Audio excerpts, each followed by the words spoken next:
ಗುಬ್ಬಿ ತಾಲೂಕಿನ ನಿಟ್ಟೂರು ಹೋಬಳಿಯ ಹರ್ದಗೆರೆ ಹಾಗೂ ಹೂವಿನಗಟ್ಟೆ ಗ್ರಾಮಗಳಲ್ಲಿ ಕುಡಿಯುವ ನೀರಿನ ಸಮಸ್ಯೆ ಪರಿಶೀಲನೆಗಾಗಿ ಜಿಲ್ಲಾಧಿಕಾರಿ ಶುಭ ಕಲ್ಯಾಣ್ ರವರು ದಿಢೀರ್ ಭೇಟಿ ನೀಡಿದ್ರು. ಡಿಮಾಂಡ್ ಎಷ್ಟಿದೆ ನಿಮ್ಮದು? Tax 39 lakhs. ಎಷ್ಟು ಕಲೆಕ್ಷನ್ ಆಗಿದೆ? ವೈ ಈಗ ನಿಮ್ದು ಟ್ಯಾಕ್ಸ್ ಡಿಮಾಂಡ್ ಎಷ್ಟಿದೆ ಹೇಳಿ? 39 lakhs ಇದೆ ಆಯ್ತಾ? How much are you collected? 2 lakhs ಅಂತೆ, 3.5. ಮಿಕ್ಕಿದು 30 ಲಕ್ಷ ಯಾರು ಕಲೆಕ್ಟ್ ಮಾಡೋರು? ಜನ ಇಲ್ಲಪ್ಪ, ಈಗ ಅಂಗಡಿ ಎಲ್ಲ ಇರುತ್ತಲ್ಲ. ಇತ್ತೀಚೆಗೆ ನಡೆದ ಜಿಲ್ಲಾ ಉಸ್ತುವಾರಿ ಸಭೆಯಲ್ಲಿ ಜಿಲ್ಲಾ ಉಸ್ತುವಾರಿ ಸಚಿವ ಡಾಕ್ಟರ್ ಜಿ ಪರಮೇಶ್ವರ್ ನೀಡಿದ್ದ ನಿರ್ದೇಶನದ ಮೇರೆಗೆ ಜಿಲ್ಲಾಧಿಕಾರಿಗಳು ಈ ಭೇಟಿ ನೀಡಿದ್ದಾರೆ. ಹೂವಿನಕಟ್ಟೆಯ ಕಿತ್ತೂರು ರಾಣಿ ಚೆನ್ನಮ್ಮ ಹಾಗೂ ಮುರಾರ್ಜಿ ವಸತಿ ಶಾಲೆಗಳಲ್ಲಿನ ನೀರಿನ ಕೊರತೆ ನೀಗಿಸಲು ಶಾಲೆಯ ಅನುದಾನ ಬಳಸಿ ತಕ್ಷಣ ಬೋರ್ವೆಲ್ ನೀರು ಸರಬರಾಜು ಮಾಡಲು ಸೂಚಿಸಿದರು.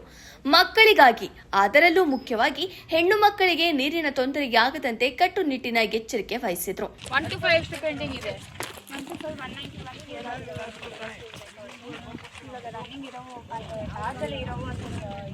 ಯಾಕೆ ಈಗ SIR ಅಲ್ಲಿ ನಿಮ್ದೇನಿದೆ ರೂಲ್? BLO BLO ಸೂಪರ್ವೈಸರಾ? ಎಷ್ಟು ಮಾಡಿದ್ದೀರಾ ಭೌತಿಕ ಅದೇ ಲಾಸ್ಟ್ 1 ವೀಕಲ್ಲಿ? 1 ವೀಕಲ್ಲಿ 1 2 3 ಬರೀ 2 ಮಾಡಿದ್ದೀರಾ? 3 in 1 week. ಹರದಗೆರೆ ಗೊಲ್ಲರಹಟ್ಟಿಯಲ್ಲಿ ಬೋರ್ವೆಲ್ ಕೊರೆದು ಟ್ರಾನ್ಸ್ಫಾರ್ಮರ್ ಅಳವಡಿಸಿದ್ರು. ಸಾರ್ವಜನಿಕರಿಗೆ ನೀರು ಪೂರೈಸಿದ ಕಾರಣ ಡಿಸಿ ತೀವ್ರ ಆಕ್ರೋಶ ವ್ಯಕ್ತಪಡಿಸಿದ್ರು. ಪೈಪ್ಲೈನ್ ಮಾಡುವ ಮುನ್ನ ನೀರಿನ ಗುಣಮಟ್ಟ ಪರೀಕ್ಷಿಸಿದ ಇಒ ಹಾಗೂ ಗ್ರಾಮೀಣ ಕುಡಿಯುವ ನೀರು ಸರಬರಾಜು ಇಲಾಖೆಯ ಅಧಿಕಾರಿಗಳನ್ನ ಕಾಟಾಚಾರಕ್ಕೆ ಕೆಲಸ ಮಾಡ್ತಿದ್ದೀರಾ, ಯಾಕೆ ನೋಟಿಸ್ ನೀಡಬೇಕಾ ಎಂದು ತಾರಾಟೆಗೆ ತೆಗೆದುಕೊಂಡರು.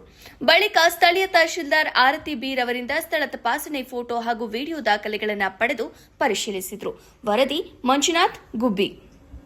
ಅಟ್ಲೀಸ್ಟ್ ಒಂದು 1 hour ಕಂಟಿನ್ಯೂಸ್ ಬರ್ತಾ ಇದೆ. 1 hourಗೆ ಎಷ್ಟು ಲೀಟರ್ ಬರಬೇಕು ಅಂತ ಒಂದು ಲೆಕ್ಕ ಇತ್ತು. ಎಷ್ಟು ಬರಬೇಕು, ಎಷ್ಟು ಲೀಟರ್ಸ್ ಬರಬೇಕು 1 hourಗೆ. ಹಂಗೆ ಅದು ಬಂದ್ರೆ ಮಾತ್ರ ನಾವು ನೆಕ್ಸ್ಟ್ ಇವ್ರು ಹೇಳೋದು 100% ಸರಿ.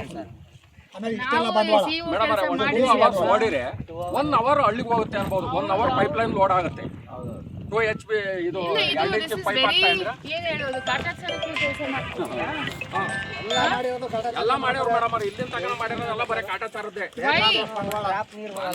ಟ್ಯಾಕ್ಸ್ ಡಿಮಾಂಡ್ ಎಷ್ಟಿದೆ ಹೇಳಿ? 39 lakhs ಇದೆ ಆಯ್ತಾ? How much are you collected? 2 lakhs ಅಂತೆ, 3.5. ಮಿಕ್ಕಿದು 30 ಲಕ್ಷ ಯಾರು ಕಲೆಕ್ಟ್ ಮಾಡೋರು?